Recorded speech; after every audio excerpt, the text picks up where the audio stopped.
For this week's stamping collab, we got to recreate someone else's manicure, and I picked this beautiful rose design from Pattie's Polish Corner. Check the description box for links to everyone's video.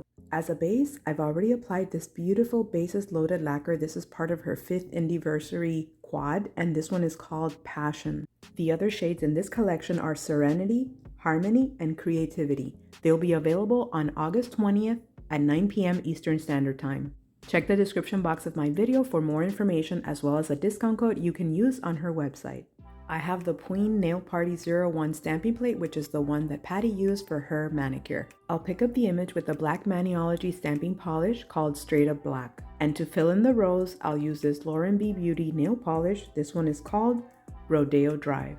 I apply the polish onto the image, scrape off the excess with my scraper card, and use the stamper to pick it up. I follow these steps on 2 separate stampers. Now I'll fill in one of the roses on each image. To make sure that the red rose pops on the nail, I'll apply a white polish onto the back. I'm using Maniology's white stamping polish. This one is called Bam White. I'll apply a little bit of foil glue on the 2 nails where I'm going to stamp the design. This one goes on white, and once it turns clear, that means it's ready. Once it's completely dry, I can stamp it directly onto my nail. All that's left is to do a little bit of cleanup and then apply a clear top coat.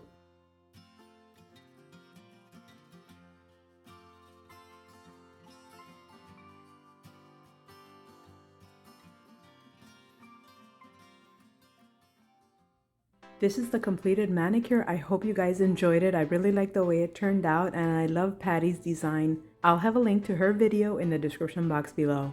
Thanks so much for watching and have a wonderful day. Bye!